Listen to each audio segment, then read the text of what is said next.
Have you ever felt profoundly alone in a room full of people?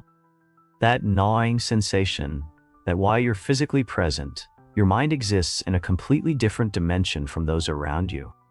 Today, we're diving deep into a fascinating paradox that many brilliant minds throughout history have grappled with: the unique isolation that often accompanies high intelligence. You see, there's a reason why some of the most insightful minds in history, from Tesla to Newton, often found themselves walking a solitary path. The 19th century philosopher Arthur Schopenhauer understood this phenomenon intimately, believing that intelligence could be both a gift and a burden in the social realm. But what made him so certain about this connection between intellectual capacity and social isolation? Let me share a story that might resonate with you. Sarah, a university professor I once knew, could break down complex theoretical physics with ease, publishing groundbreaking papers that her peers celebrated. Yet, at faculty gatherings, she often found herself retreating to quiet corners, feeling oddly disconnected. While others engaged in casual banter about weekend plans and office politics, she found herself lost in contemplation about the underlying social dynamics at play, the patterns of human behavior unfolding before her, much like an observer watching a complex experiment unfold. This experience isn't just about being socially awkward or introverted. It's about experiencing reality through a lens that sees beyond the surface, that questions and analyzes every interaction, every social construct, every casual conversation. When your mind naturally gravitates toward deeper analysis, even the simplest social interactions can become complex puzzles. Think about the last time you found yourself in a social situation where the conversation felt impossibly shallow. Perhaps you wanted to discuss the philosophical implications of recent scientific discoveries, while others were content with discussing the latest trending topic. This disconnect isn't a flaw in your social abilities. It's a natural consequence of how your mind processes the world around you. If you're feeling this way, you're not alone. In fact, what you're experiencing aligns perfectly with Schopenhauer's insights about the nature of intelligence and its impact on social connections. He believed that higher intellect naturally leads to increased introspection and a kind of psychological withdrawal from superficial social interactions, not because of any inherent superiority, but because of a fundamental difference in how the mind engages with the world. But here's where it gets interesting. This isolation, while challenging, might actually be serving a deeper purpose in your life. If you're nodding along to what I'm saying, take a moment to hit that like button and subscribe, because we're about to explore how this very isolation could be the key to unlocking your greatest potential. Consider for a moment, what if your tendency to step back from surface-level social interactions isn't a weakness, but rather a sign that your mind is constantly seeking deeper meaning? What if this perceived isolation is actually protecting your capacity for profound thought and genuine connection? The truth is, what many perceive as antisocial behavior often masks a deeper sensitivity to the authenticity, or lack thereof, in our daily interactions. Think about the last social gathering you attended. Did you find yourself analyzing the subtle dynamics at play? Noticing how people seem to follow unwritten scripts, exchanging pleasantries that felt more like ritual than genuine communication. This heightened awareness of social facades isn't just in your head. In fact, research in social psychology has shown that individuals with higher cognitive abilities often display an increased sensitivity to social dynamics and a stronger need for authentic connection. It's like having a built-in authenticity detector that makes it increasingly difficult to participate in surface-level exchanges without feeling a sense of disconnect. Let me paint a picture that might feel familiar. Imagine Alex, a software engineer whose mind naturally dissects problems into their fundamental components. At a company happy hour while colleagues chat about weekend plans and office gossip, Alex finds himself unconsciously analyzing the social algorithms at play, the predictable patterns of conversation, the automated responses, the social protocols that seem to run on autopilot. It's not that Alex doesn't want to connect. It's that their mind naturally seeks deeper patterns and meaning in every interaction. This is where Schopenhauer's insights become particularly relevant. He observed that those with higher intellectual capacity often find themselves in a peculiar position, able to see through the veils of social convention while simultaneously feeling trapped by the necessity to participate in them. It's like being fluent in a language while being surrounded by people who only exchange pre-written phrases. But here's where it gets fascinating. This very ability to recognize social superficiality can become a gateway to profound personal growth.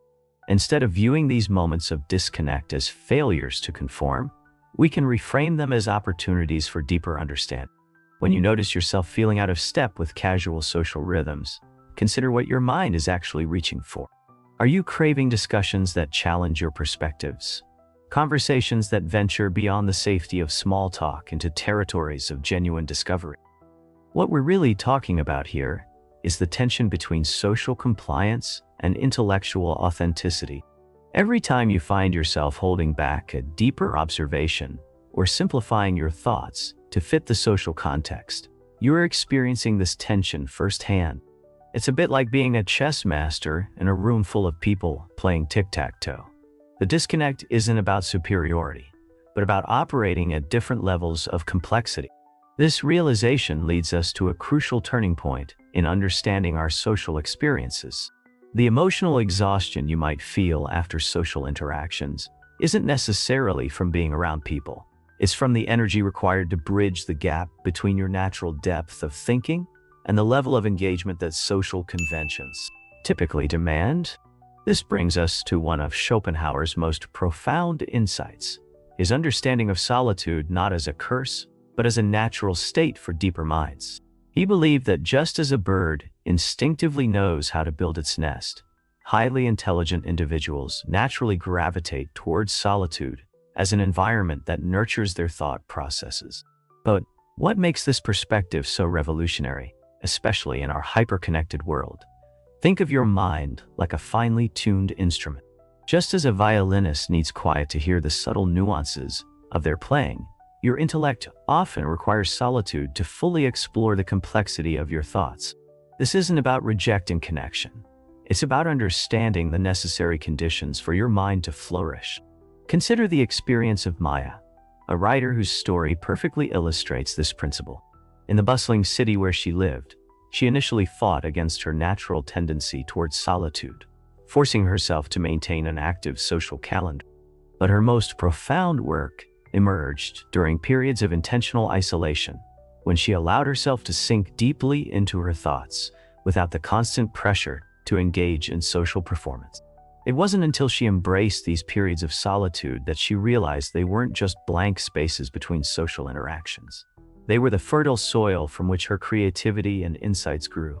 The modern mindfulness movement, although perhaps unknowingly, echoes Schopenhauer's wisdom. When we engage in practices like meditation or contemplative walking, we're essentially creating spaces of intentional solitude. These practices aren't about escapism. They're about creating the conditions necessary for deeper understanding and authentic self-expression. But here's where many of us get stuck.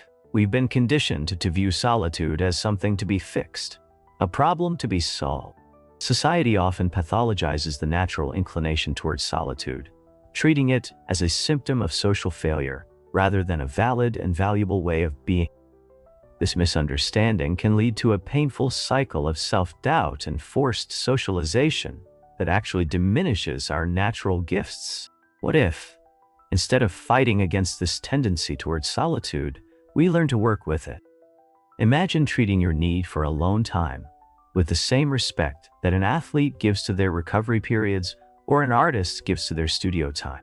This isn't about becoming a hermit. It's about honoring the natural rhythm of your mind. The real transformation begins when we stop seeing solitude as something that happens to us and start recognizing it as something we can actively cultivate and use. Your capacity for deep thinking isn't a barrier to connection. It's actually a pathway to more meaningful relationships once you learn how to balance it with selective social engagement.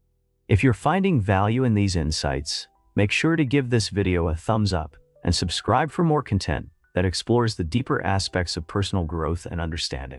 Your engagement helps this content reach others who might be struggling with similar experiences. Now, let's address the heart of the matter. How do we transform this understanding into practical wisdom that enhances rather than diminishes our lives? The journey from isolation to empowerment isn't about changing who you are. It's about learning to harness your natural tendencies in ways that serve your growth and well-being. Consider starting a practice that many profound thinkers throughout history have embraced: mindful journaling. This isn't just about recording daily events. It's about creating a space where your complex thoughts can unfold without the pressure to simplify them for others' understanding. When you give your thoughts this kind of freedom, you often discover that what felt like isolation was actually a cocoon of transformation. Let me share the story of Daniel, a software architect who struggled with feeling out of place in traditional social settings. Instead of forcing himself to become more outgoing in conventional ways, he began hosting small discussion groups focused on exploring complex ideas. These gatherings, which he called thought laboratories, attracted others who shared his depth of thinking. What started as a way to cope with social isolation became a vibrant community of minds engaging in genuine, meaningful exchange. This brings us to a crucial insight.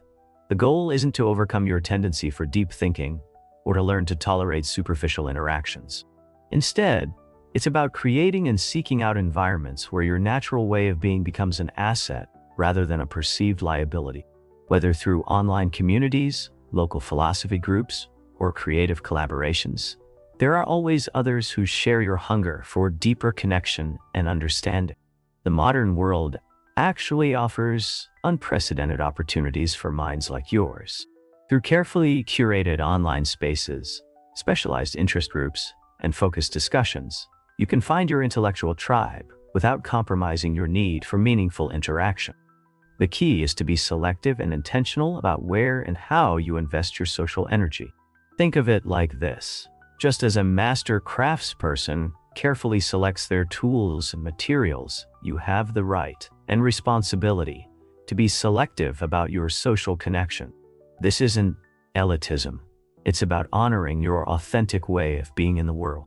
When you connect with others who share your depth of thinking, the exhaustion of constant social translation falls away, replaced by the energizing flow of genuine exchange.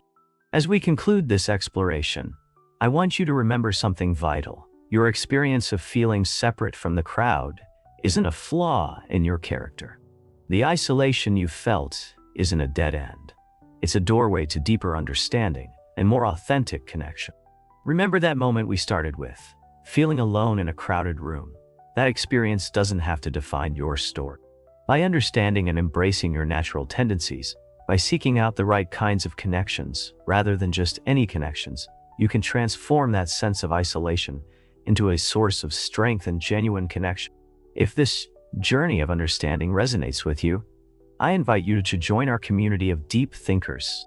Subscribe to this channel for more insights into the complexities of human experience, and share this video with someone who might need to hear that their depth of thinking isn't a burden. It's a gift waiting to be fully embraced. Until next time, remember that your capacity for deep thought isn't separating you from the world. It's preparing you for the kind of connections that truly matter.